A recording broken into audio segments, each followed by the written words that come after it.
smaller every day. You don't like weed. You don't like weed. You don't like weed. You don't like weed. Fine. Yes! Holy shit, this is amazing! Hey, What? you should play this again. No. No. Aw, come on. What's the worst that could happen? It sucks. It's just not a good time. But remember, you got 5 pentakills with Jinx. You love playing her. I do. She's super fun. But no, I don't want to play. I don't. Remember? Playing Braum, ruining teams, getting in their faces. It won't be the same. It's different. Then why are you enjoying this show so much? Play it again! You have been slain. Enemy double kill. That's Enemy is unstoppable. that's my bad. Yeah. All right, listen here, bitch. I'm sorry. That was a little aggressive, but dude, there's a problem. I got this channel, Manly Reviews, who I am now insanely jealous of, recommended to me the other day, and he was talking about why games aren't fun anymore. And that led me down one hell of a rabbit hole. I watched hours and hours of these videos because in a way I was kind of feeling what they were saying. Manly was talking about dopamine overload and then dopamine detoxing. But I have the brain of a relatively underdeveloped lemur, and if you gave me a Cheez-It every 15 seconds for 5 consecutive hours, I would be equally ecstatic about every single one. So I didn't really get his point there. The majority, and I mean the vast majority of these games aren't fun videos, are just talking about the modern multiplayer giants or even just specifically Call of Duty. But I mean, let's be real, playing modern Call of Duty to have fun is like going to a convent to get laid. But anyways, there are gigantic problems with modern games today, but more often than not, the fingers are always pointed at the corporations, the developers, all of these slimy, greedy fucks, when in reality, they really should be pointed at us. The gamers. Now right out of the gate, oh, yep, that's right. I learned how to green screen. It's no big deal. I'm gonna be straight with you. I'm very much an amateur writer. I may not convey my points in the most optimal manner possible, but just know that throughout this video, all of my points come from personal experience. I wanna make this video because I've fallen into these pitfalls. I have experienced this trap, and I wanted to call attention to it in some way. Okay, to start off, there are many different kinds of gamers. Everybody plays a different kind of game for a different reason. So all these videos that say video games, blanket statement, aren't fun anymore are kinda crazy to me. For instance, you may not like the 18th or 17th? How many Call of Duty games are there? Holy shit, 24? God damn. So yeah, you may not like the 24th Call of Duty, but have you ever dipped your toes into something else? If you like outsmarting and outplaying your opponents, then RTS games might tickle your fancy. If you like the fast pace and constant action, then there are tons of games out there that you would totally love. But this is where it gets complicated. The first ligament of my beef here is the attention market. If you haven't heard that term thrown around before, it's basically the term used to describe how companies have shifted from trying to just directly get your money to get your time and your attention. Because if they can get your time, they will eventually get your money, or at least make money off of it. And in the gaming industry, this becomes crystal fucking clear when we look at Twitch. We've seen things like Fortnite, Among Us, Valorant all explode because they were streamed by everybody under the sun and plastered all over YouTube. And that is one of the hardest hurdles to jump over. If you and everyone you know only sees the hype around the newest shooter or whatever the hot shit is, that's probably gonna be what you wanna play. When I used to be super invested in League of Legends, that's one of the things that kept me sucked in and addicted. Open YouTube, all League of Legends content creators. Open Twitch, all League. Twitter, League. It was everywhere. And because League of Legends is always changing, it made it even worse. I wanted to know all the references, I wanted to know the metas, I wanted to be able to understand the jokes and fit into the community, I wanted to be a part of it all. Cringe. And it was only after I managed to just cut it out and switch to other games that I realized how damaging that had been. I had been watching all these people stream and have a ton of fun in their videos, but I wasn't having any fun myself. I put way too much emphasis on my own piss poor performance, and it got to the point where I would tilt at everything. I could be in champion select and give up on the game, but still to this day, if you pick Teemo top, I'm just not playing with you. And most of the time, I was miserable. But because so much of my attention was diverted into League of Legends, it felt like I was missing out on something when I played a different game. And that's really the part where I feel like all of these people who are saying that these games aren't fun, I feel like this is where they're stuck. With the attention market and all these companies creating buzz to get you hooked back into their game, I feel like it's making people feel compelled to play a game instead of just playing when they want to. And we can see this really clearly when we go back to Twitch. 9 of the top games right now, 9 of the most watched games in the world are free-to-play. Free-to-play games, as we all know, survive by constantly pushing new content out, and just like League of Legends, they're always changing. And this happened just the other day. I was playing Apex Legends because Stormpoint had just come out and I wanted to see it. So I drop in and I get laced in the teeth by an R99 before I can even pick up a gun. I slap escape, sorry team, and yell, "Why the fuck am I playing this?"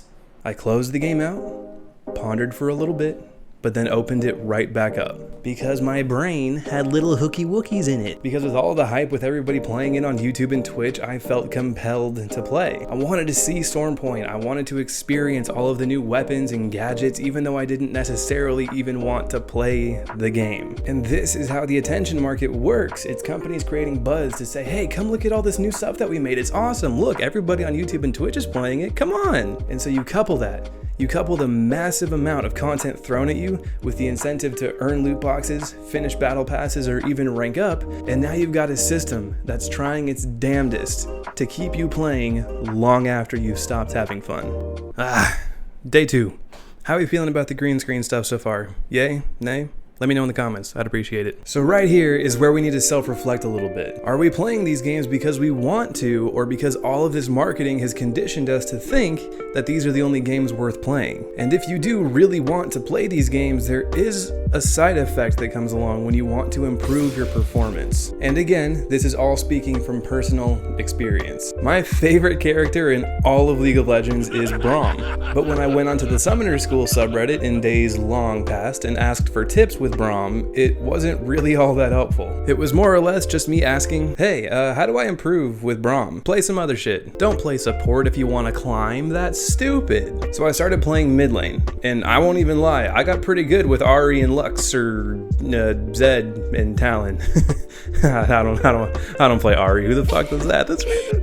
But anyways, what ended up happening was that I was playing a character that I didn't really like, and I was playing a lane that I didn't love just because that was the best way to play. And see, with all of these free-to-play games, it's sad. Everything swaps around so often. Your favorite way to play, your favorite things in that game, the reason that you play might be completely unviable. I've had people suggest that I should have been abandoned on a fire station doorstep for playing Braum top, even though it's a shit ton of fun. I had this one guy the other day, I swear to Christ, he was on the verge of tears begging me not to play Loba in Apex. And neither of those were ranked instances, mind you. They were casual matches. It's all just become a big festering mess. You see a game you like trending everywhere, you hop in and end up playing some shit that you may not even enjoy just to have things go smoothly. And in a ranked match, I get it. I do. But why does this shit persist in casual matches? Is it because losing in these games is made to feel awful, like an actual waste of your life? Probably. I think it could also be because people are really eager to earn rewards and unlock their loot boxes and battle passes, but I don't know. I mean, I've had loads of matches that I've played in Overwatch or Apex because I was really close to leveling up and I wanted to see what I got in my next loot box, which I'm sure we all can agree on is another thing that's taken a turn for the worse. Do you remember playing something like Halo Reach, and if you saw somebody with one of those sick-ass skull helmets, you just felt like the toilet at a Buffalo Wild Wings during Monday Night Football, just completely ready to be abused? I don't really get that nowadays. If I see somebody with a cool skin, it's more likely that they either popped it out of a loot box or bought it. And this is the dark place. This is where the consumers and gamers are to blame for the state of gaming. And again, from personal experience, I can tell you that the people who spend money on these skins in a free-to-play game are the ones who are way too invested in it and are in a love-hate relationship stage. Also, really quick, my girlfriend, who is very hot and very smart and also very hot, made a perfect analogy for the people who buy these skins. She played soccer for most of her life, and she said that the people who buy these $20 skins but still suck at the game are just like those kids that rock strength tape and fluorescent red cleats and still can't seem to score. Which is just Perfect. It just bugs me that the people who spend all this money on skins are the ones who will get the angriest at this game. They are the ones who are in the unhealthiest spot. A couple weeks ago, I was playing Apex and we had a Wraith who solo dropped into Fragment East while my Loba and I went on to drop at Skyhook. Wraith landed and got her ass blasted instantaneously and disconnected. But my Loba and I, just the two of us, went on to win the whole match, without that sweaty ass little Wraith or her new fancy market skin. So eat my ass, baby HyperX. But anyways, this stage, this is the nail in the coffin for a lot of people. One of the League of Legends content creators that I used to watch a lot was Magikarp's Fly. And in one of his videos, he says that people try to quit League of Legends but keep coming back because they can't handle knowing that they wasted all of that money on skins. And it's true, man. Once you start spending money in these games, it doesn't matter if you're only playing because you feel compelled to. Doesn't matter if you're not having fun when you play. It doesn't even matter if it's just a cosmetic change and doesn't actually do anything for you. Because by spending that money, you lock yourself into that cycle. You look back through all of your skins and you say, well, remember how much fun I was having? You end up looking through all of your skins like, oh man, remember how fun this game used to be? Look how much I used to love it when I bought all of these skins. It can't be that bad. I'm sure it'll get good again. I'm sure I'll start loving the game again, just any day now. And this is the problem. That's why the blame lies with us, with the consumers. And I'm interested to hear what people have to say. I would love a rebuttal. And again, everything I've said so far has come from personal experience with these games. I've bought skins before, I've bought the bundles, I've been a part of it. But nowadays, in my older years, I don't fucking understand how you buy one of these Apex bundles for $20. I get infuriated when I look at the RP prices for League. You see that two 1350 skins would cost you 2,700 points. But $20 will only get you 2,600 points, which inevitably pushes you up to $40. Because come on, it's such a great deal. But after having gotten out of these games, after finding out what I really like to play and do, it's egregious, man. I feel like the entire gaming industry is suffering because of these harmless cosmetic purchases. If you make enough to spend $40 on RP and then drop another $60 on a new game that's coming out, then good for you. I don't have that.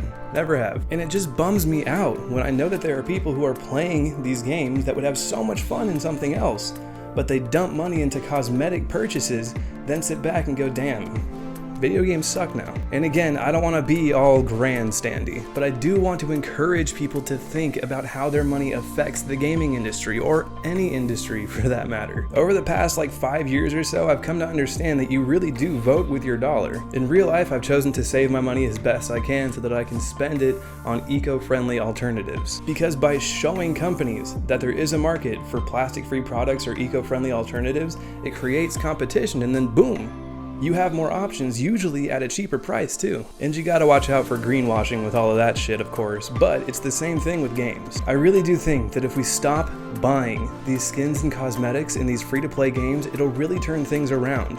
If we choose instead to support consumer-friendly games of high quality that are worth the money, it'll really make a difference. I don't get how we got to a point where a developer putting a weapon charm or a spray or a fucking voice line in a loot box wasn't looked at as a giant middle finger right in your face. I really miss ranking up in Call of Duty or Halo and unlocking a new weapon, an attachment, or a really cool piece of armor. I despise whichever higher up decided to say hey, okay, let's keep all of that stuff, but let's throw in a pile of dog shit and have the peasants sift through it for fun. And I mean, that's just with loot boxes. In a battle pass, it could be like, congratulations, you leveled up! Take a fucking flat brim hat or a literal fucking teabag. Thanks, Respawn. And dude, then the option to skip levels in a battle pass leads into the entire MMO discussion, and that is not my realm, but that's where the real slime is. If you didn't know, GTA 5 is the highest earning media product of all time. Not the highest earning video game, the highest earning media product ever. And all of that profit is driven by shark card sales. Why do you buy shark cards? So you don't have to play the game. Imagine being those poor developers who work their asses off, who miss their kids growing up to bring you offices, running cars, doing bunkers, biker gangs, nightclubs, all that stuff, and then an executive comes in and goes, wow, that's great. Now how much should we charge him to skip all that shit? And of course it's the same thing when you have the option to buy loot boxes. Why would anybody do this? So they don't have to play the game. I mean, goddamn. If you can get somebody to do that, then take the gold medal in marketing, but I feel like most people have rallied against real pay-to-win systems, but cosmetics have gotten insane too. Not only are people spending exorbitant amounts of money on games that they may not even really like, that money is spent on skins that garner no respect and serve no real purpose. All of that money is then going to these free-to-play giants instead of getting funneled elsewhere. Instead of being used to make a change in the market, all of that money is getting spent on stupid, shitty skins instead of quality games. And with that, I think I've gotten my points across. I would really encourage people to try to find out if they're even having fun in the games that they're playing, if they even want to play them in the first place. And if the answer to that is no, there's always something out there that's going to be more fun. You have studios like, what are some of the great ones? Like Larian, Coffee Stain, Frontier. I love all of them. They make great games, and they never try to suck more money out of you than they need to. If there's a studio that you swear by, drop it in the comments. I'm sure that everybody else, and definitely myself, would love to hear about them. But the big point is, every time that you spend money on a shitty game, you are telling the entire gaming industry that you want more shitty games. The only way to improve things, the only way to really make a change, is to just abstain. To just stop playing games that make you unhappy, to stop playing games that ship unfinished. And it's becoming a little more difficult to tell which ones those are before titles actually come out fully. I've seen reviews by content creators that have been given access to the beta version of a game. But in that same video, they'll tell you to use their creator code on any microtransactions that you might partake in. What? So most importantly, don't pre-order anything. Wait a second for people to settle in, for things to actually take hold.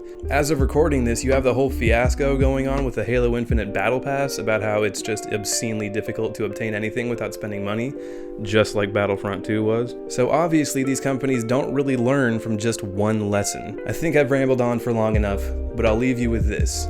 Only play games that make you happy. Only play games that you really think are fun. And above all, don't ever spend money on a game unless you want to see 10 other titles just like it. Vote with your dollar, and we'll see things turn around. Oh my god, finally done. Finally done with that video. That was at least 40 hours of work, probably 50, but I'm super stoked. I think it turned out great. And thank you for sticking around to the end, if you did. I obviously don't have a super solid upload schedule to begin with, but my next one might be pushed off a little bit because I really need to finish out my semester strong. Pretty close to getting at least B's and everything, but I want to keep it that way. Thank you again for watching. I really hope you enjoyed it, and hopefully I'll see you in the next one. Bye.